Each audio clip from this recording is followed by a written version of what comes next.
So, manic episodes. So back in 2017, when I went to university after high school, I was already pretty messed up. I was depressed all summer and I got super manic right before I went to school. I was also taken off meds by my doctor at the time, so I didn't have that. I got there and things were already a little whack. I had mood swings all the time and I told my mom how I felt sometimes, but it was also in denial the other half of the time, so I would later blame her for not listening to me and taking action sooner, but really it was partly my fault. Anyway, one of the biggest things that happened while I was away was the sheer amount of hours I could run without getting tired and stopping. I lost so much weight because I would run and forget to eat. There also came a point when I was emotional and had a lot of energy. I did stuff like go to the Arc, which is basically the gym, and work out. I was there for 2 hours once, like running. By the end, I was yelling numbers, and I also had my shirt off, which wasn't allowed. I was wearing a freaking normal bra, not a sports bra. I ended up being talked down by the paramedics, so I also missed class that morning because I was too busy yelling and being half undressed in the gym.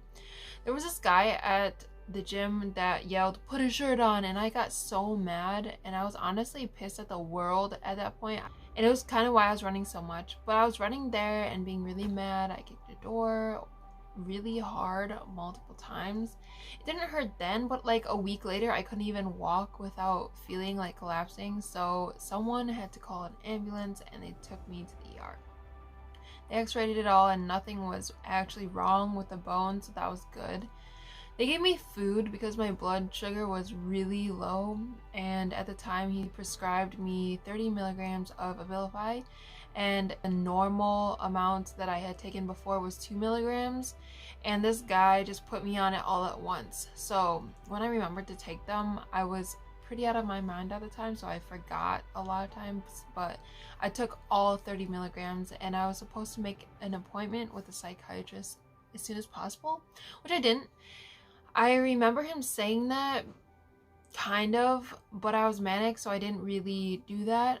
I didn't pick up the phone when they called because I was like, usually they're spams, and I'm just like, whatever. And I was sleeping so much around that time because I was taking 30 milligrams of Abilify. So, going back to the ER situation, I was there, and when I was discharged, I was supposed to pick up my meds and go home. I called a safe ride. It was basically like it takes you home if you're off campus in the middle of the night and need like a safe ride. I got there and was ready to get on, but I needed to pick up my meds still, and he said he couldn't take me there and then take me home. He had to pick me up and drop me off where I said in the call, so I ended up turning down the ride to pick up my meds. And then I didn't have money to pay for it, so I had to call my mom and do a bunch of complicated credit card stuff. My phone died and I couldn't call another safe rides. And basically a rational person would have gone back into the hospital to borrow a phone, but I was like, it's literally down this street to Lincoln and then I'm home if I keep on that road. So I tried, but it turns out that the hospital was actually on both sides of the street and I didn't know.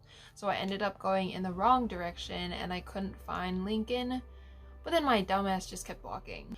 And by this point, I was very out of it. I was following lights and stuff. I was like super delusional. I was looking at like cars blinking signals to tell me which way to turn because it was some universal sign.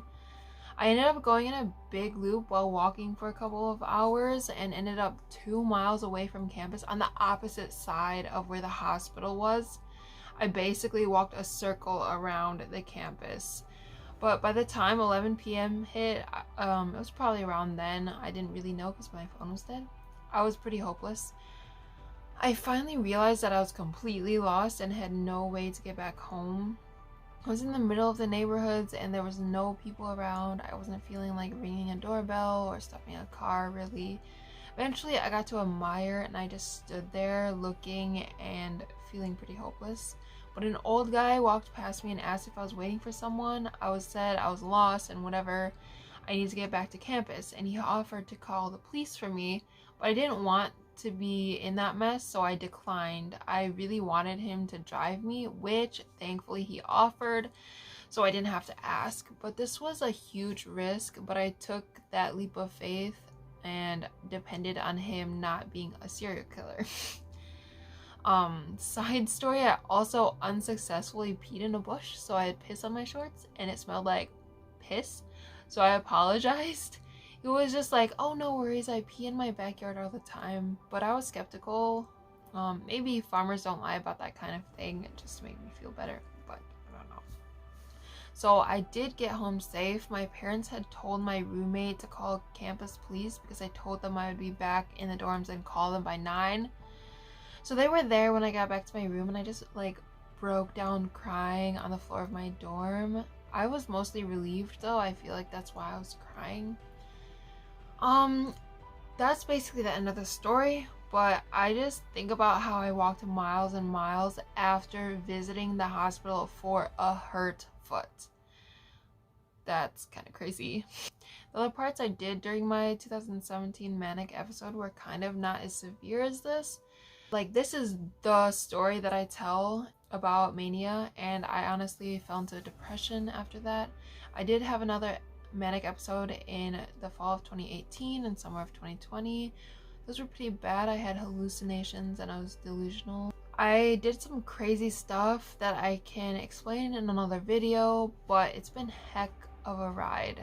I can't believe I'm still alive, to be honest, not offing myself during depression, even though I don't think I would ever have the guts to end my life no matter how hard it got.